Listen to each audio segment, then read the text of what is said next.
पहली जून हमारे परिवार में एक खास दिन है कि पहली जून 1910 को मेरे माताजी बीबी अमर कौर शहीद भगत सिंह की छोटी बहन का जन्म हुआ था।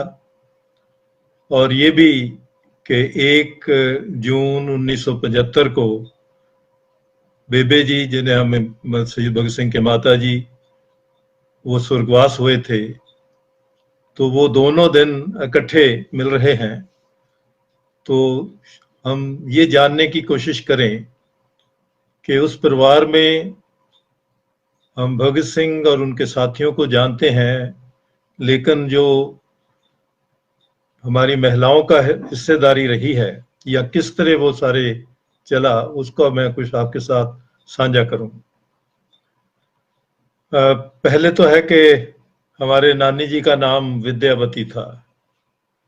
और ये बड़ी इंटरेस्टिंग है कि उनकी शादी जो है वो कुछ ऐसे वो 1897 में हुई थी, जब वो छोटे थे। लेकिन उनका कहना था कि उस वक्त एक पॉलिटिकल बहस भी गांव में हुई, क्योंकि मोरा वाली गांव जो मेरे नानी जी का है, और वो सिंह सभा से प्रभावित था। और अर्जुन सिंह सभा को तिलांजलि दे चुके थे, इसलिए कि उसके पहले उनका संपर्क नामधारी मूवमेंट से था। और नामधारी मूवमेंट से जो उन्होंने सीखा कि गुरु गोविंद सिंह ने एक ऐसा व्यक्ति बनने का हमें गुर दिया है जो समाज के प्रति, उसके इंसाफ और के प्रति अडोल होकर लड़ सके। और वो जब 1872 में 68 जो नामधारी थे उनको तोपों के आगे उड़ाया गया, वो इसलिए कि उन्होंने 1857 में ही ये नई जो है धारणा शुरू की कि हम अब जो गुरु गोविंद सिंह ने असल में हमें सिखाया था वो करेंगे। और 15 साल में, क्योंकि 1857 से 1872 तक का पीरियड जो है वो 15 साल का है, तो उसमें 1.5 लाख आदमी जो है वो उन्होंने दृढ़ इरादे वाला, जो अपने इरादे पे मजबूत होके समाज के हित में खड़ा हो सकता था, वो पैदा किया। तो वो काबन बेवकूफ नहीं था, वो बड़ा अच्छा एडमिनिस्ट्रेटर था। तो उसने कहा कि ऐसा मतलब मौका मिला है, क्योंकि मलेरकोटला में छोटी सी बात हुई और 68 लोगों को वहां पर शहीद किया गया। और जैसे ही 1872 को मतलब नामधारी मूवमेंट को खत्म करना था, तो जो उस वक्त के बड़े जागीरदार थे उनको लेके डीसी अमृतसर ने और गवर्नर पंजाब ने और कमांडर इन चीफ ने, क्योंकि उसके बाद पंजाब को एक गैरिसन स्टेट, एक सोल्जर भर्ती करने वाली जमीन बनाना था, तो उन्होंने इनको कहा कि ये सिक्की जो है वो आप क्यों नहीं लेते, तो सिंह सभा बनी। तो उससे अर्जुन सिंह निराश थे कि ये लोग मतलब जो हमें विरसे में मिला है वो तो आगे नहीं बढ़ाया, तो इसलिए मतलब इनके साथ हमारी कोई जो है चल नहीं हो सकता। तो इसलिए शादी जो है वो दरबार साहब पे ना होके बेदी से हुई। और किशन सिंह को अपने शादी पे लेक्चर देना पड़ा, क्योंकि बाबा अर्जुन सिंह ने कहा कि मैं तभी आऊंगा अगर वो ये माने कि वो मतलब जो सिंह सभा वाला तरीका नहीं अपनाएंगे। तो तब उनका नाम जो है वो इंद कौर से बदल के विद्यावती किया गया। और यही वो पीरियड है, क्योंकि नामधारी मूवमेंट में भी ये अकीदा था कि लड़कियों को पढ़ाना, लड़कियों को बचाना और उनको पूरा मतलब बराबर हिस्सेदार बनाना ही समाज को आगे बढ़ा सकता है। इसीलिए कूका मूवमेंट में भी एक जथेदार जो है, एक सूबा कहते हैं, वो दिल्ली की सूबा जो है वो महिला थी। और इसीलिए और ये साथ ही ये कि शादी के पहले मतलब नानी जी को, विद्यावती जी को कहा गया कि तुम्हें हिंदी और पंजाबी आनी चाहिए, अगर नहीं आएगी तो मतलब शादी कंप्लीट नहीं गिनी जाएगी। तो वो कहते कि मुझे दोनों ही गांव में मतलब मेरी मदर ने हर कोशिश की, क्योंकि पहले ये था कि तुम्हें किसी मतलब जो हॉस्टल है उसमें रख के पढ़ाया जाएगा, तो कहते मुझे बड़ी निराशा होती थी, मैं बड़ी डरती थी। तो लेकिन फिर मैंने हिंदी और पंजाबी सीखी और फिर मैं वापस यहाँ खटखट कलां आई। तो विद्या का नाम जो रखना है, मुझे लगा कि बाबा अर्जन सिंह का जो फिलोसॉफिकल रूट है कि उन्होंने लड़की और विद्या को एक करके दिखाया और उनका नाम इन कौर से विद्यावती रखा गया।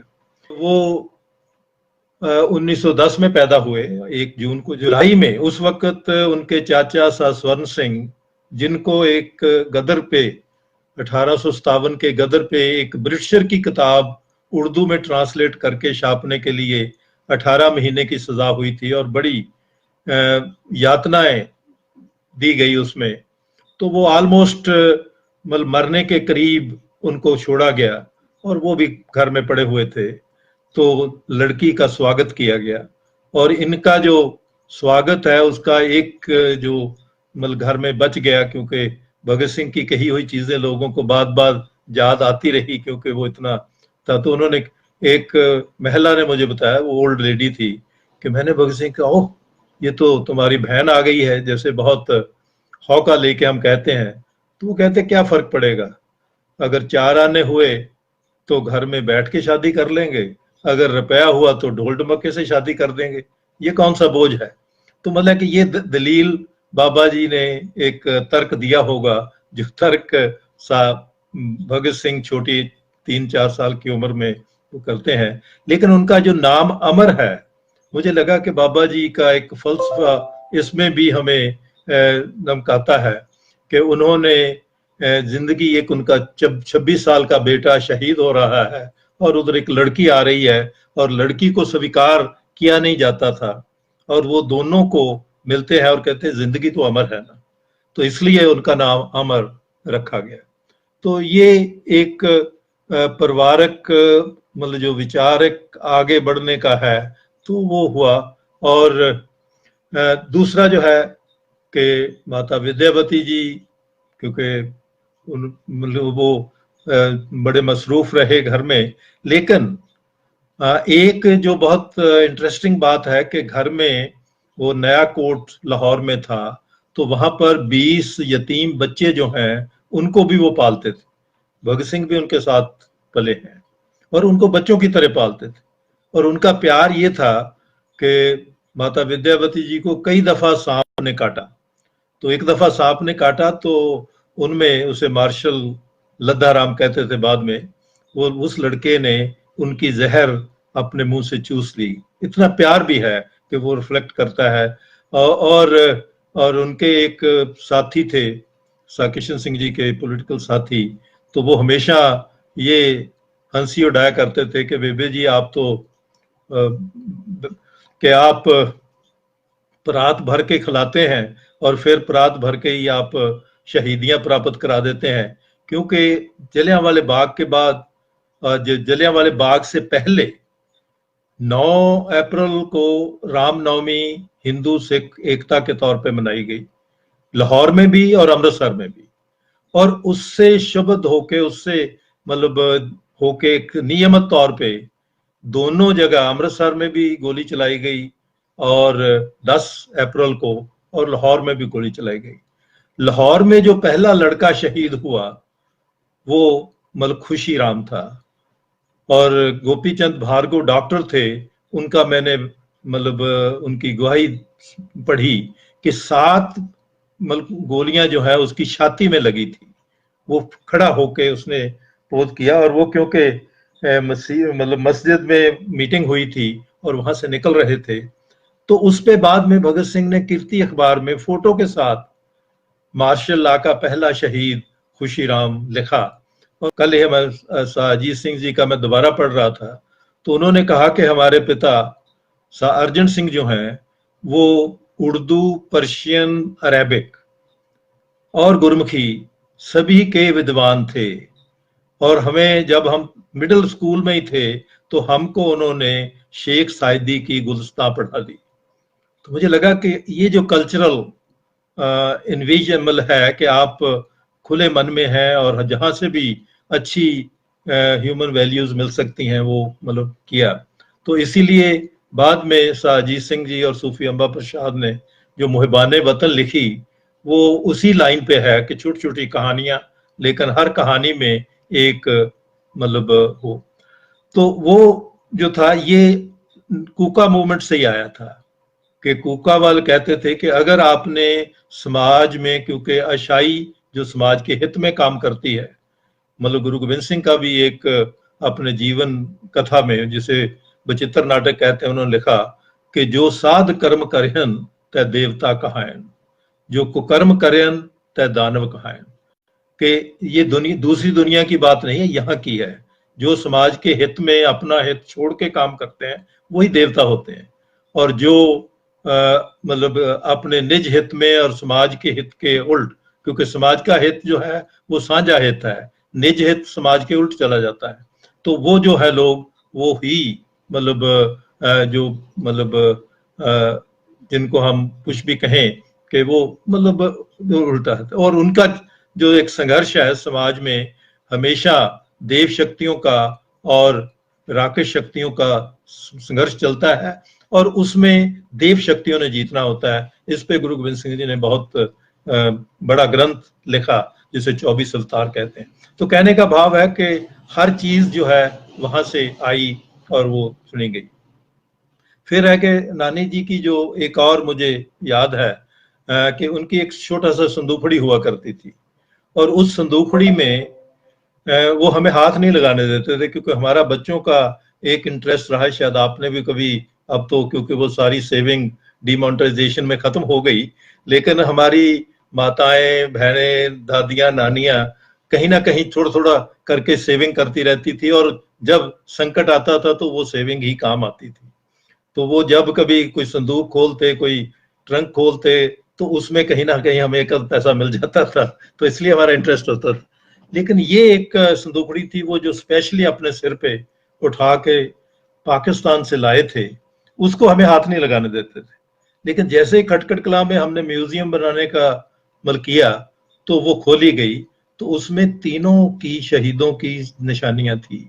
राजगुरु के मौजे थे, सुखदेव का कुल्ला था, और भगत सिंह की जेल से भेजी हुई कुछ चीजें थी। तो उनका मतलब जो ये एक लगा कि what type of mother she is. और उनका मतलब यहाँ के लुधियाने में ही थे, तो एक हमारे पुराने सज्जन डॉक्टर कालीचरण आए, वो कहते जी हमने लुधियाने में बहुत अच्छा फैसला किया है कि हम यहाँ पर भगत सिंह का बुत लगाएंगे, ये राजगुरु नगर है वहां राजगुरु का बुत लगाएंगे, एक सुखदेव का हमने मार्केट बनाई है, सुखदेव का बुत वहां लगेगा। तो वो बड़ा सहजन कहने लगे कि भाई मेरा बच्चा अकेला खड़ा अच्छा नहीं लगता, वो अपने साथियों के साथ ही खड़ा अच्छा लगता है। तो वो एकता जो है वो आज लुधियाने की निशानी बनी, वो तीनों बुत इकट्ठे लगाने पड़े उनको। तो ये जो प्रेम है। लेकिन इससे पहले वाला जो है एक मदर, जिसका एक नौजवान बच्चा जो है वो फांसला, वो उसको कई तरह के भरम भी पाले उन्होंने, लेकिन भगत सिंह ने उनको एजुकेट किया। जैसे उसमें कोई साथ था, उसने उनको कह दिया कि ये जी लीजिए ये राख, तो ये राख आप उसके सिर में डाल देंगे तो वो मतलब बहुत मतलब उसको सजा नहीं होगी। तो ऐसे भरम पालते हैं। तो वो कहते मैं वो लेके गई, मैं भगत सिंह के प्यार देने की कोशिश करूं तो भगत सिंह दूर हो जाए। तो बाद में चुपके से मुझे कहने लगे कि बेबे ये जो तुम राख लाई हो ना, ये कुलबीर को उतार के सिर में डालना, वो घर रहेंगे, मैं तो अब वापस आने वाला नहीं हूं। इसी तरह बेबी जी की जो एक आखिरी मुलाकात में भगत सिंह से बात हुई, तो उन्होंने कहा कि भगत सिंह तुम्हारी कोई निशानी होती, हमारे बच्चे को निशानी कहते हैं, कि अगर तुम उस वक्त मान जाते, जैसे मंगनी की बात चल रही थी तो शादी होती, तुम्हारी निशानी होती। तो कहते बेबे जी ये हिंदुस्तान है, यहाँ तो बाबे नानक के दरबार में भी जाके लोग बच्चे ही मांगते हैं, तो मेरे जो मतलब मेरे बाद भी लोग बच्चे ही मांगेंगे, तो वो सब बच्चे मेरे ही होंगे। तो ही न्यू हाउ टू एजुकेट और अपग्रेड फैमिली मेंबर्स, और मदर को खास तौर पर। इसीलिए उन्होंने कहा था कि बेबे जी आप वैसे तो पता नहीं मेरी ये जो लाश है दें या ना दें, लेकिन लोग मतलब दीवार तोड़ के भी आ सकते हैं लाश लेने के लिए, लेकिन तुमने नहीं आना, क्योंकि अगर तुम आओगी तुम्हारे आंसू निकल जाएंगे तो लोग मतलब उस पर क्या विचार करेंगे। तो ये मतलब जो है, और उसके बाद क्योंकि हमने 1965 में एक विचार आया कि नौजवानों को, क्योंकि ये एक्चुअली उनके साथियों का ही था, मतलब दुर्गा भाभी से मैं जब मिलता था तो वो कहते थे कि भी जो जो गुण हमने भगत सिंह को देखा है वो तो आप नहीं देख पा रहे, इसलिए कि आप ना तो उनको पढ़ते हैं ना उनके बारे में जानते हैं, लेकिन इसलिए है कि कुछ ऐसा किया जाए जो जाना जाए। तो हमने एक बहुत मॉडेस्ट सी युवक केंद्र करके मूवमेंट चलाई, जो बाबा भकना की हमें प्रेरणा थी, और वो भी जो इसने अट्रैक्ट किया, बाबा भकना का ये कहना था कि हम बहुत सिरड़ी बड़े मजबूत इरादे के लोग हैं, हमारा मतलब चीफ मिनिस्टर कैरो हमारे ही स्कॉलरशिप में पढ़ा है, लेकिन उसे पता है कि हम अगर गांव में अपनी झुग्गी में रहेंगे तो हम जिंदा हैं, और इनको यहाँ से अगर मल खत्म करना है तो किसी बड़ी कोठी में सोलन ले जाते हैं। तो कहते, मैंने उसे कहा कि भाई तुम्हारी ये चाल मुझ पे नहीं चलेगी, लेकिन आखिरी बात जो उन्होंने कही कि जब नौजवान मतलब हम इतने मजबूत इरादे के हैं कि जब तक नौजवान अपनी विरासत लेने के लिए हमारे पास नहीं आते हम मरने वाले नहीं हैं। तो इसने मुझे और प्रोफेसर बलविंदर जी सिंह को, वो मेरे टीचर थे, मैं गुरु नानक इंजीनियर, तो हम दोनों गए। तो उसमें फिर विचार बना कि ऐसा नौजवानों को अपने इतिहास के साथ जोड़ा जाए। और बाबा जी ने कहा कि देखिए आप इंतजार मत करिए, अगर आपने अपनी समस्याओं का समाधान करना है तो गांव में ही बैठकर लोग अपनी समस्या को आंकेंगे, और जब आपने उसको आंक लिया तो फिर आप हल कर सकते हैं। फिर मुझे याद आया कि खटखड़ कला में जो आज घर है इंसेस्ट्रल हाउस, वो 1858 में सफत सिंह जी ने बनाया था, और यही कहा था कि देखिए सरकारें आती जाती रहेंगी, रंजीत सिंह का राज आया चला गया, क्योंकि 1857 तक कंपनी का राज था, और 1857 में हमारे लोगों की जो जीत हुई वो ये थी कि कंपनी खत्म हो गई और डायरेक्ट ब्रिटिश रूल शुरू हुआ। वो कहते आप अगर बैठ के अपनी समस्या को नहीं आंकेंगे तो फिर आप उसका हल नहीं कर सकते। और आज मुझे वो ज्यादा याद आ रहा है, क्योंकि जिस संकट में हम हैं कि हम आदमी जो है वो अपनी सुरक्षा शहर में कभी महसूस नहीं करता, क्योंकि वहां हर चीज खरीद के बननी पड़ती है, कोई दूसरे का सहारा नहीं बनता। और जो अभी हमने देखा तो गांव जो है वो आपको प्रोटेक्टेड प्लेस लगती है, और आज शायद हमारी इसी से एक सोचने की बात है कि हम शहर गांव को और सुरक्षित अब गांव वासियों के लिए कैसे कर सकते हैं, विद्या से, सेहत से, और बाकी चीजों से, जो उनका अपना इकट्ठे बैठ के आंकना और अपने हक को और अपने काम को करना, तो वो मुझे उससे लगा। तो हमने जब वो शुरू किया तो उस पे एक पक्ष था कि बीबी बेबे जी से हमने पूछा कि आपको भगत सिंह कैसे याद आता है, तो उन्होंने उनका वो मैसेज हमने रिकॉर्ड किया। तो उसमें उन्होंने कहा कि भगत सिंह एक तो है कि वो जब घर आता था तो उसके कपड़े कोट मतलब पाटा हुआ हो, लेकिन उसकी एक जेब में 3 किताबें, दूसरी जेब में 2-4 किताबें, वो किताबें ही भरी होती थी, और कई दफा तो कोट फट जाता था, तो वो लेकिन किताबें उनको ज्यादा प्रिय थी। तो ये पहली दफा हमें एहसास हुआ कि भगत सिंह पढ़ने वाला था, और बेबे जी के। और दूसरा वो कहते कि वो हमेशा अपनी जेब से करतार सिंह सराबा की फोटो दिखाता और मुझे कहता कि ये मेरा गाइड, फिलोसफर, फ्रेंड है, इसी से मैं प्रेरणा ले रहा हूँ। और साथ ही उनका एक जो उन्होंने उनकी कविता का बंद है वो सुना देते कि सेवा देश दी जिंदड़ी बड़ी औखी, गल्लां करनियां ढेर सुखलियां ने, जिन्हां देश सेवा विच पैर पाया उन्हां लख मुसीबतां चलियां। तो वो हमें एक मौका मिला कि खटखड़ कला से ही वो युवक केंद्र मूवमेंट चली, और उसमें ये था कि बाबा जी ने कहा था कि अगर लोगों की सेवा करनी है तो अपने आप को भूल के जाइए, वहां पर आपको मतलब अगर आप वहां से कुछ ये खुदगर्जी भी लेके जाएंगे कि हमें कुछ वहां से लीडरशिप मिलेगी या कोई वाहवाह मिलेगी, तो ये भूल जाइए। उस वक्त और आज तक वो लोग जो हमारे साथ जुड़े हुए थे सबने जिंदगी में बहुत अपना काम किया, लेकिन किसी ने भी कभी नाम दाम के पीछे या नाम के पीछे भागने की कोशिश नहीं की। तो ये मतलब छोटी सी बात होती है। और एक आखिरी बात जो मैं समझता हूँ कि वो है कि बेबे जी बीमार थे, हम उनको घर में बेबे जी कहते हैं, पंजाब माता विद्यावती जी। तो ये 68 की 69 की बात है। तो वो जलंधर सिविल हॉस्पिटल में थे।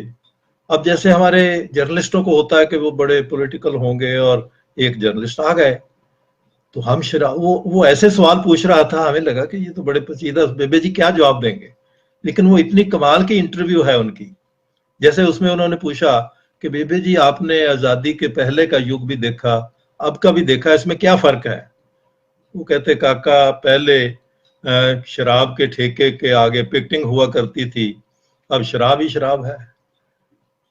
तो फिर उसने दूसरा सवाल किया कि आपका ख्याल है कि आजादी के बाद कुछ तरक्की नहीं हुई। कहते तरक्की तो बहुत हुई है, लेकिन मजदूर को अभी भी आजादी का स्वाद नहीं मिला, क्योंकि उसको उसकी मेहनत का हक नहीं मिला है। तो ऐसी सिंपल बातें, लेकिन वो गहरी बातें थी। और उसी वक्त उन्हें लगा कि जब हम इकट्ठे होकर नौजवान जाते थे तो उन्हें लगा कि मुझे वो भगत सिंह और उसके साथी जो हैं वो याद आते हैं, जिनकी मैं रोटी बनाती थी और करते थे। तो इसलिए एक प्रेरणादायक रहे। और उसमें फिर बाद में, और उनका देखिए लास्ट बात ये है कि उनको पंजाब माता का सम्मान दिया गया, लेकिन उन्होंने ज्ञानी जैल सिंह से कहा कि भाई अब कार अब दी है जब मैं कार में बैठने के भी शायद योग्य नहीं रही। लेकिन वो बाद में एक लास्ट उनकी जो है, क्योंकि वो मेरे पास यहाँ लुधियाना ही थे, तो एक एनिमेटेड स्टेट में चले गए। हम उनको डीएमसी लेके गए, क्योंकि वो बिल्कुल बोल नहीं रहे थे। ये मतलब, और उसमें कोई, क्योंकि मेरे मिसेज डॉक्टर थी, हम ये भी नहीं पहचान पा रहे थे कि हुआ क्या है। तो जहां वहां गए तो अच्छा इलाज हो रहा था, तो ज्ञानी जैल सिंह आए। तो हमने कहा कि देखिए ये मतलब इनका बेस्ट इलाज होना चाहिए, इसलिए कि लोग याद करेंगे कि भगत सिंह की माता के साथ क्या हुआ था। और तो वो उनको पीजीआई ले गए। तो पीजीआई जब वो रोज विजिट करते थे तो एक दिन के डॉक्टर से कहने लगे कि कोई ऐसी बात नहीं हो सकती कि ये कुछ देर के लिए बात करें और हम इनसे बात कर लें। अब देखिए मुझे भी हैरानी है, और मेरे मदर वहां थे, तो वो कहते कि उन्होंने कहा कि अच्छा ज्ञानी आया है। कहते हैं इलेक्शन तो तुम जीत जाओगे, लेकिन वो मोगे वाले बच्चों का हाल क्या किया है, क्योंकि मोगे में उस वक्त गोली चली थी कुछ विद्यार्थियों पे। तो एकदम मतलब अचेत मन में भी वो उस चीज से जुड़े हुए थे। ये मैंने बाद में मैं आपको अपने मदर का भी शेयर करूंगा कि पंजाब के हालत में उनके साथ भी एक ऐसा ही तजर्बा हमने देखा। तो ये बेबे जी का, उनका माता जी का मतलब प्यार उनका, और हर आदमी से मतलब अच्छा बर्ताव करना, और सब मुश्किलों के बाद भी उन्होंने कभी ये नहीं कहा कि, और यही जो है कि आप मतलब परिवार चलाते हैं, तो वो उनकी जो खास बातें हैं वो मैं समझता हूँ कि आज, और ये जो है कि आज भी हम जुड़ कर, और महिलाओं से उनके पास जिंदगी में ज्यादा जीना है। और आप जो संकट आ रहा है उसमें मुझे लग रहा है कि सबसे ज्यादा जो वो संकट है वो हमारे घर की महिलाओं पे आएगा, क्योंकि घर सारा उन्होंने चलाना है। और मतलब अभी सभी सेविंग्स भी खत्म हो गई हैं, तो कैसे चलेगा, तो उस पर विचार करने की जरूरत है। अब थोड़ी बातें हम बीबी जी के बारे में भी कर लें। तो एक तो है कि आप हरियाणा वालों को है कि आपने जो आपकी सेंट्रल जेल अम्बाला है उसमें उनको 1945 में वो जेल में रहे थे, और मुझे भी साथ रहने का मौका मिला था।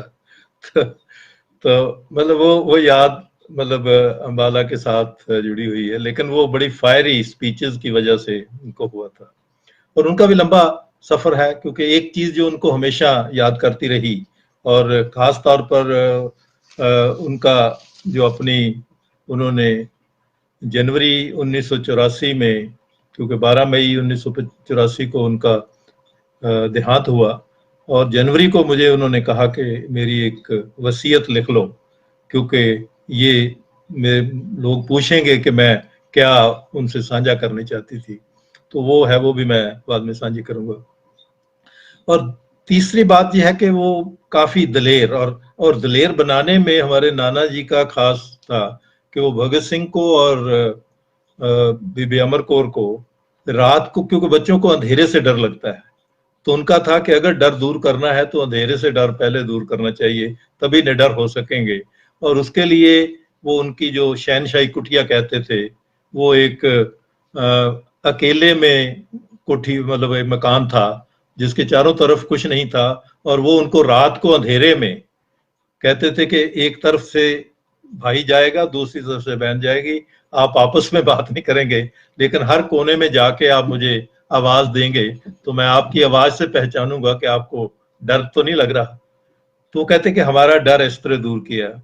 और बीबी जी ने वही चीज लेके, जैसे जब सब कुलबीर सिंह जेल में थे, क्योंकि उन्होंने बाद में, उनको भी 7 साल सजा हुई थी, कुलतार सिंह को भी 7 साल सजा हुई थी, तो वो जब जेल में थे तो बीबी जी, मतलब वो जेल की, वो हॉस्पिटल में थे क्योंकि उन्होंने भूख हड़ताल की थी और काफी कमजोर थे, तो वो मेयो हॉस्पिटल लाहौर था, तो उसमें उनको एक स्पेशल जेल बना के उस वार्ड में रखा गया था।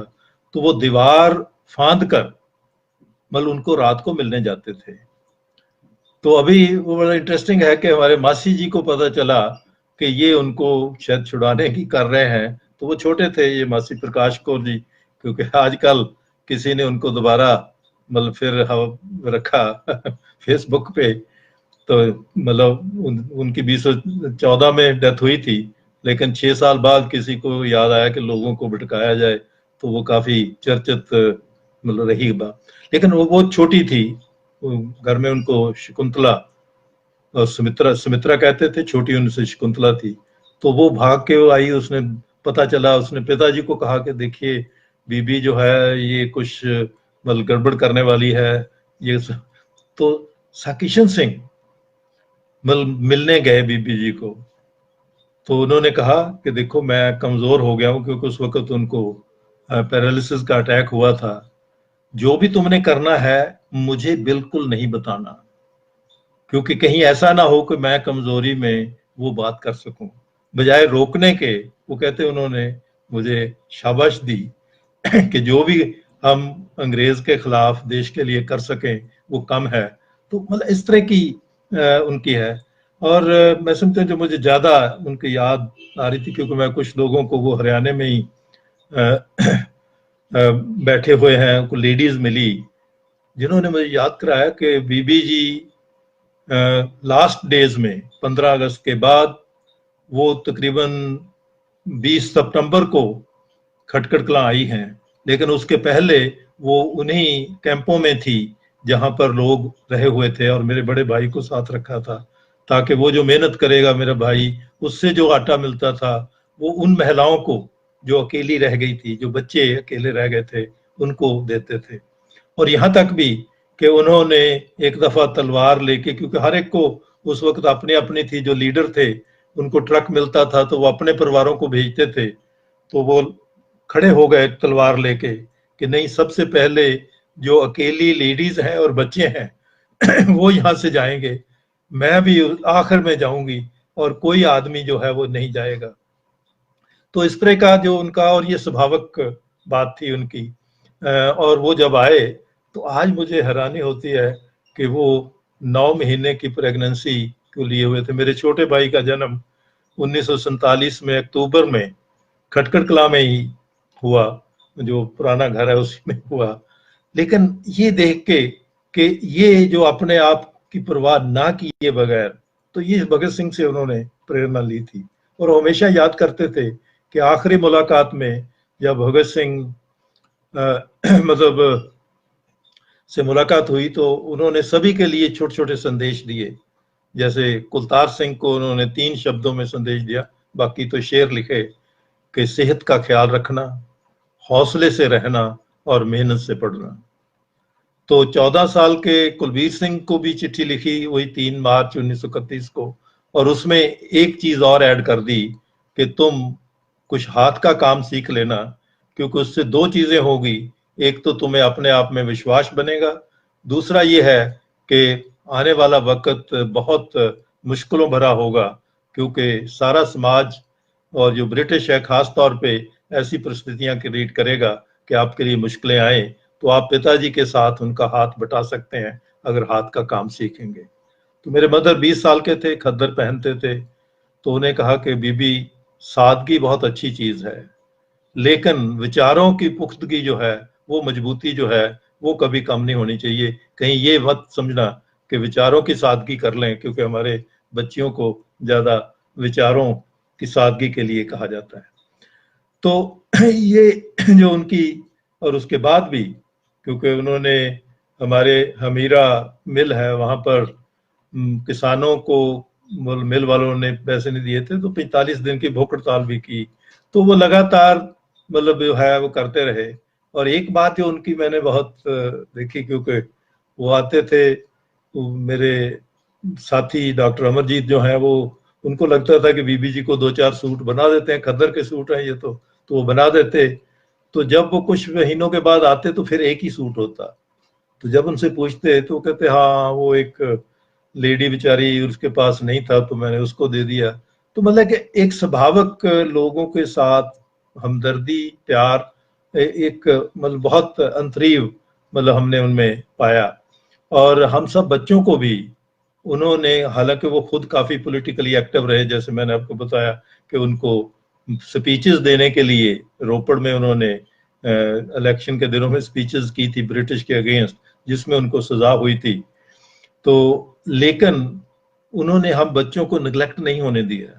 तो मैंने कहा कि एक मदर के तौर पे हाउ गुड शी ऑर्गेनाइज, कि हर बच्चे को किसी ना किसी की जिम्मेवारी में दे दिया। जैसे मेरे बड़े भाई बहन थे, तो वो तो हमारे पिताजी को कहा कि ये इतने बड़े हो गए हैं, 16 साल का मेरा बड़ा भाई है, 13 साल की बहन है, तो ये रोटी बनाएगी, वो आपके साथ काम करेगा। सो मैं मुक्त हूँ अपने इस जिम्मेवारी से। एक मेरे उसके बाद भाई थे, तो वो हमारे दादाजी को, उनके बच्चा नहीं था, दादाजी के भाई थे, तो वो दादी जी को दे रखा था कि आप मले से पालेंगे। मेरी एक बड़ी बहन थी, वो नानी जी अजीत सिंह, मिसेज हरनाम कौर जो हैं, और ये भी बड़ा इंटरेस्टिंग है कि वो कसूर से आए थे और पूरा सूफीवाद वो साथ लेके आए थे। और उनका इतना अच्छा स्वभाव था कि उन्होंने गांव की सब लड़कियां जो हैं उनको पढ़ा दिया, क्योंकि वो कहते हैं आपके पति जो हैं वो तो काम पे होंगे, और अगर आप सीधी एक दूसरे से अपने दिल की बात खतो खताबत नहीं कर सकते, कोई बीच सुनने पढ़ने वाला होगा, तो आपकी समझदारी नहीं बनेगी, इसलिए आपका पढ़ना जरूरी। तो उन्होंने गांव की सब लड़कियां, और मैं बाद में उनसे मिलता भी रहा, वो सब प्यार करती थी, तो उनको पढ़ा दिया। उनको मतलब साथ ये था कि लोगों को, जैसे आजकल भी जो सेहत है वो शायद हमें सरकारी मेहमान नवाजी में तो नहीं मिलेगी, लेकिन लोगों को खुद उस सेहत का ख्याल रखना पड़ेगा। तो उसके लिए वो मतलब बड़ा अच्छा थेरेपी जानते थे, दवाइयाँ जानते थे, और सलाह भी अच्छी देना जानते थे। और को हड्डियां टूट जाएं, क्योंकि जो बच्चों में आमतौर पर होता ही है गांव में, तो वो हड्डियां जोड़ने का, तो इस तरह का स्वभाव, और साथ बाबा बुल्ले शाह के का पूरा जो सूफीवाद है वो भी साथ लेके आए, जिसका भगत सिंह पे भी काफी असर रहा। तो ये मेरे मदर का जो है कि उनका एक जीवन, और जैसे मुझे एक घर में दिया गया, और मैं अभी, इंटरेस्टिंग बात है कि मैं 64 साल बाद अपनी उस जान को मिला। उनको जान कहते थे, और मुझे 47 में हम बिछड़ गए। हालांकि वो भी कहीं पंजाब में करनाल में रहे, बाद में मुझे पता चला, लेकिन हम कभी मिले नहीं, लेकिन इंग्लैंड में मिले। तो तब उन्होंने, मैंने कहा कि मैं तो जान को जानता हूँ, आप जो बातें कर रहे हैं, आप तो अभी आपका नाम मतलब है संतोष है, लेकिन मैं तो जान को जानता हूँ। वो कहते नहीं नहीं, वो मुझे सब बीबी जान कहते थे, मैं 10-11 साल की थी, लेकिन अब ये नाम अच्छा नहीं लगता। मैं क्या, फिर मैं आपको अम्मी जान कहूंगा। तो वो जो है, उससे मुझे एहसास हुआ कि उन्होंने मुझे, और वो जो है वो मेला राम वफा बहुत पॉलिटिकली एजुकेटेड फैमिली थी, और बड़े अच्छे मतलब रेवोल्यूशनरी पोएट थे। वो उनकी भतीजी थी, जिसने मुझे वो कुछ वक्त जब भी, या जेल में उनके साथ था मैं, या उनके साथ था, लेकिन वो जो बचपन का प्यार है वो मुझे एहसास हुआ कि हम कई दफ़ा उस बचपन के प्यार को नीचे कारपेट में डाल देते हैं, लेकिन वो बहुत ही एक मोटिवेटिंग पीरियड होता है जो आपको बहुत अंतरीव तक असर करता है। तो तो आखिरी दिनों में बीबी जी काफी चिंतित थे क्योंकि पंजाब के हालात बहुत बिगड़ रहे थे।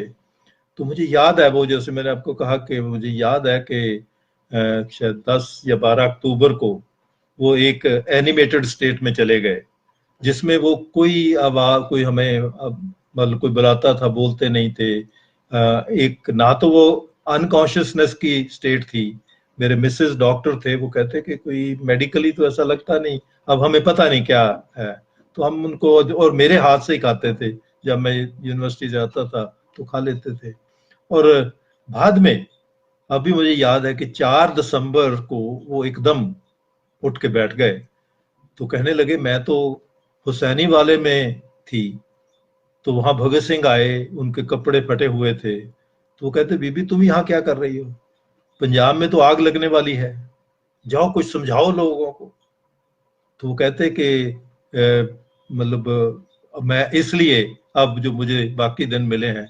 और वाकई है कि उसके बाद वो, उन्होंने हर कहीं भी नौजवानों को गांव में, मतलब, और उनकी एक ही बात हुआ करती थी कि आप समझिए कि मेरे वीरों का, राजगुरु सुखदेव, भगत सिंह का एक नारा था और एक ही चिखा बनी, क्योंकि उनकी एक ही चिखा थी जो आज भी फिरोज मतलब फिरोजपुर में उनकी हुसैनी वाला में यादगार है, उसमें एक ही खड़ा है।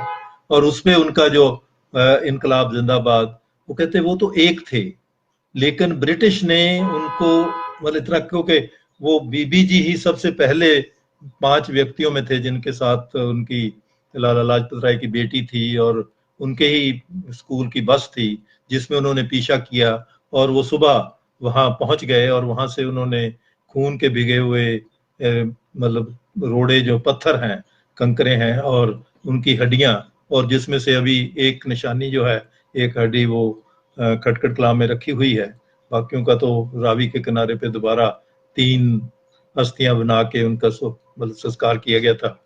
लेकिन वो कहते कि ये उनके उन दिनों में थे कि ये जो बांटने की प्रक्रिया है, ये ब्रिटिश ने उस वक्त भी की। कहते अगले दिन इश्तिहार लगा दिया कि भगत सिंह का तो हमने संस्कार जो है वो सिख रीति से किया है, राजगुरु का जो है वो सनातनी तरीके से किया है, और सुखदेव का आर्य समाजी तरीके से किया है। लेकिन वो कहते कि वो जो एक आदर्श के लिए, एक नारे पे तीनों इकट्ठे मर रहे थे, उनको भी बांटने की कोशिश की। तो इसलिए जो पंजाब में उस वक्त भी हो रहा था और जो आज भी हो रहा है, कि ये जो बांटने की प्रक्रिया है, ये अंग्रेज की प्रक्रिया है, ये भारतीय संस्कृति की प्रक्रिया नहीं है। और वो बड़े, और वो हर जगह गए, मतलब जब मेरे पास थोड़ी कार थी तो हम ले जाते थे वो हर जगह उस, और उसी पे मतलब एक था कि कुलतार सिंह जी आए कि बीबी बीमार है, मैं मिला हूं। तो वो कहते मैं जब गया तो बीबी जी तो आगे गांव में गए हुए थे। तो वो उनकी एक स्पिरिट जो है, और उसी स्पिरिट में उन्होंने अपनी जो विरासत, एक वसीयत लिखाई, जिसमें से कुछ चंद चीजें मैं आपसे शेयर करूंगा, इस तो मेरे पास पूरी है। तो वो एक उन्होंने शुरू में ही कहा कि देखिए, भारत के समाज में मैं एक स्त्री हूं, और एक स्त्री के तौर पे मैं मुक्त हूं कि कोई मेरे पास जायदाद नहीं है। तो इसलिए कोई झगड़ा नहीं है कि जायदाद बांटने पे झगड़ा होता है, तो मेरे पास कोई बांटने के लिए नहीं है।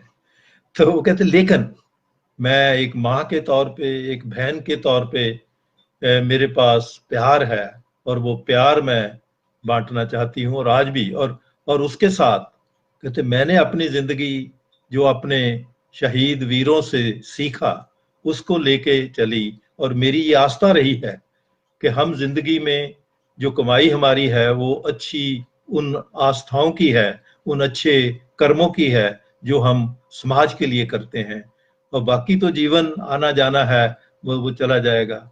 और वो कहते हैं कि आज के इस युग में मुझे एक तसल्ली है कि मैंने किसी के आगे हाथ नहीं फैलाया, चाहे मुश्किल भी रही हो, लेकिन कभी ज्यादा की आशा नहीं की, और किसी और मेरे बच्चों ने भी, मतलब उनको उनको भी मैंने एक ही बात सिखाई कि जो भी तुम मेहनत से प्राप्त कर लोगे वो तुम्हारा होगा।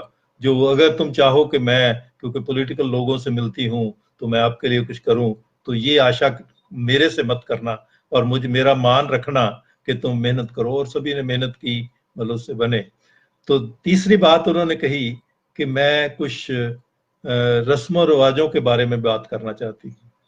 मुझे पहली दफा पता चला, वो कहते कि एक तो है कि कोई धार्मिक रसूख मेरे, मतलब कोई किसी तरह का भी धार्मिक कार्यक्रम नहीं करना, क्योंकि मैं एक साझी बहन हूँ।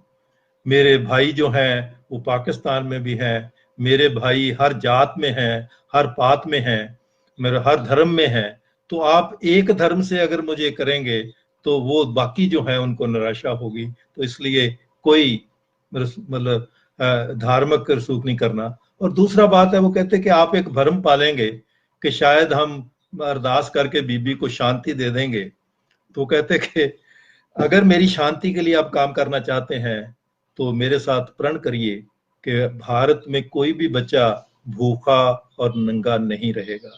अगर आप उनके लिए काम करेंगे तो मुझे शांति आएगी। और फिर उन्होंने कहा कि एक धारणा को मैं और तोड़ना चाहती हूँ। हमारे धारणा है कि आपके मरने के बाद भी आपकी जो, मतलब डेड बॉडी है, उसको किसी दलित को हाथ नहीं लगाने दिया जाता।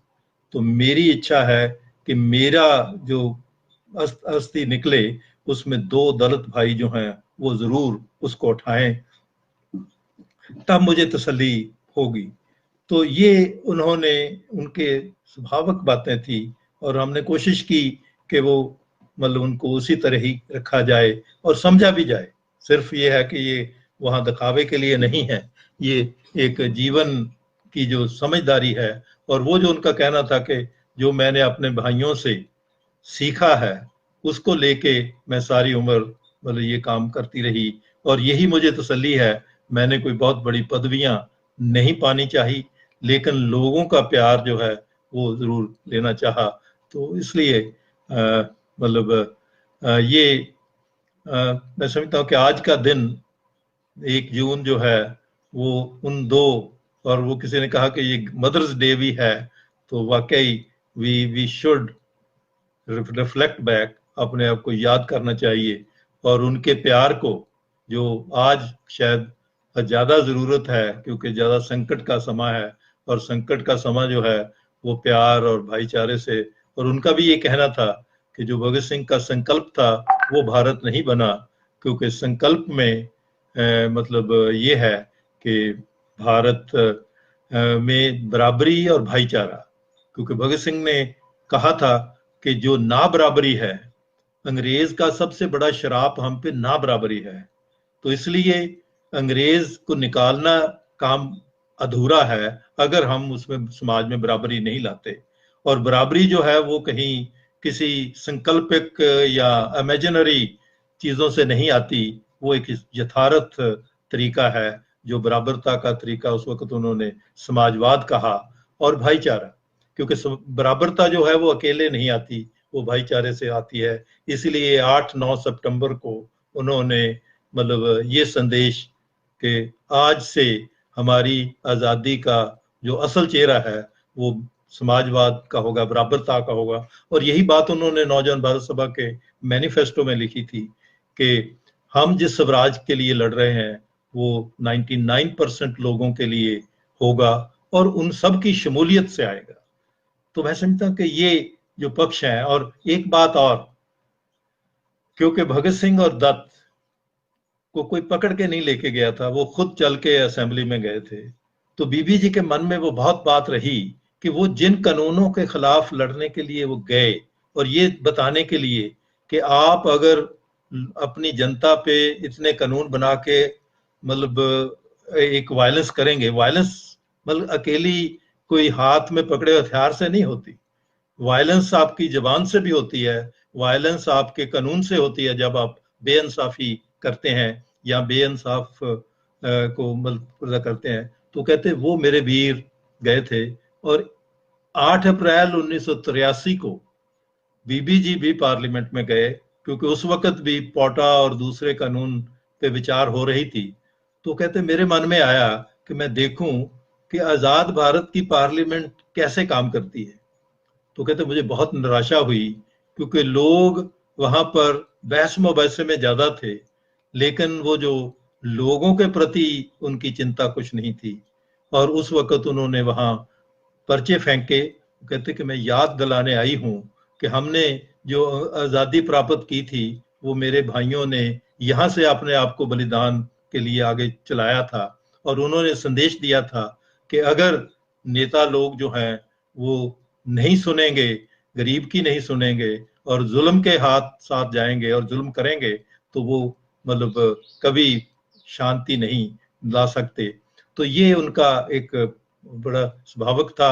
और हालांकि उस वक्त मतलब ये संकट भी हुआ उनके लिए कि इनसे क्या करें, तो उन्होंने बड़े प्यार से उनको वापस खटखट कला पहुंचा दिया।